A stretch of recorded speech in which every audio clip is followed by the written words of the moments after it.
I was coming back from California, and I'm sitting in the Loves in Forsyth, Arizona, and it was almost dark, and I'm sitting back there in the sleeper eating my lunch or dinner, and I hear this knock on the door, and I open up my curtain, and it's a young lady standing out there. She was probably, I don't know, she's probably in her early 30s, and she asked me if I wanted any company. And I looked at her and I said, "Ma'am," I says, are you in trouble?" I said, "You see the side of my truck? Is somebody forcing you to do this?" Next thing I know, she said no, and she took off real fast. So, and I didn't see her after that. So I made the phone call and I reported it. It wasn't maybe 20 minutes later, here come city police in the parking lot, driving around the parking lot. My name's Brian Sproul. I've been driving about 38, going on 39 years. I started in the military in '79. Been doing it ever since.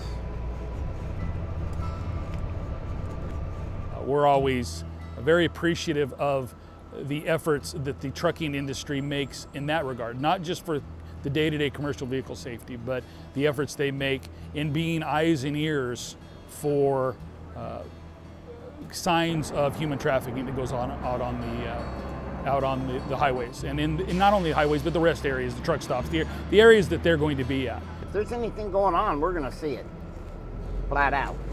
We're gonna see it. We're gonna be the first ones there on the scene. Truckers Against Trafficking is an incredible program. They're training truckers to be heroes, and they get to be part of the solution. They get to look for victims, know how to report victims, looking for scenarios. It's quite amazing. We know that human trafficking is something that is transient. They often go from one location to the next. Arizona is a map of highways. We have Highway 40 that goes all the way across. We have I-10 that kind of goes down the middle. We have the 17 and the 51, and we have all these access points from other places and all these kind of crossings from other states. So we have a great engagement with the Department of Transportation has really looked at port of entries and trying to identify human trafficking as well as smuggling on those ports. We have a great relationship, and our Department of Public Safety, our state police are doing incredible work. And we have to acknowledge that these are often crimes that happen at truck stops, at remote facilities, at hotels, with people that are traveling across country, often not home for very long, or are gone away from home and very lonely. There's more truck drivers than there are police officers, clearly. The truck drivers just kind of blend into the landscape. You can picture that the criminals engaged in trafficking is going to look around, and if he sees the state trooper in their uniform and in their marked vehicle, they're going to be wary. They're going to try to hide the activities. They're probably less aware of the driver that is stopped at the rest area or at the truck stop, updating his paperwork. The way in which we work with them is we make it a part of the standard conversation. It's not only about safe driving, it's about what it is they're seeing out there. How can we use the power of multiplier of the 3 million truck drivers that are on the road to try and identify and at least train them and educate them into what the crime is? I invited Truckers Against Trafficking to come to our annual conference, and at that time is when I would say that our engagement became full.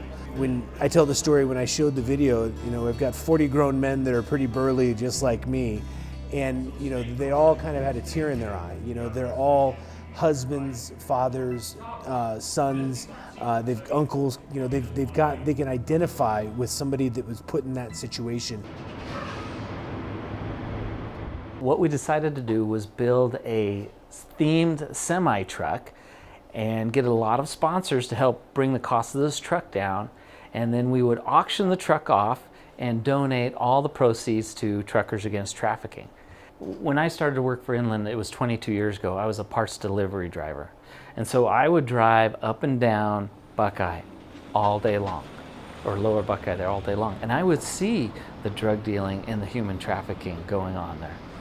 And I had never been exposed to that kind of thing in my life. And so my coping mechanism was to just look straight forward and not look side to side.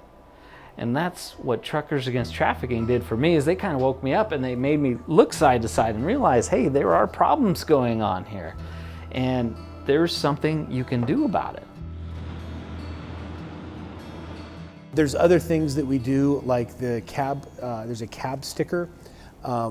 Traditionally, there's examples of what somebody would put a sticker on their cab that said no lot lizards. And so that was lot lizard is a derogatory term for a prostitute. And it was saying, I don't want your business.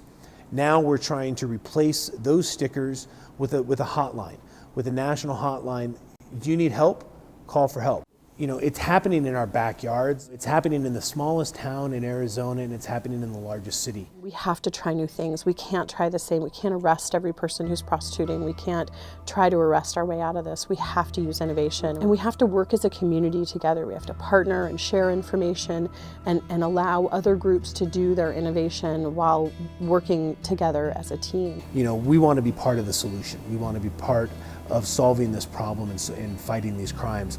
And when you empower somebody to do that, it's an incredibly life-changing moment. I mean, I love what I'm doing. I do feel for these people, and if there's anything I can do to help somebody that's in trouble, I'll step up to the plate.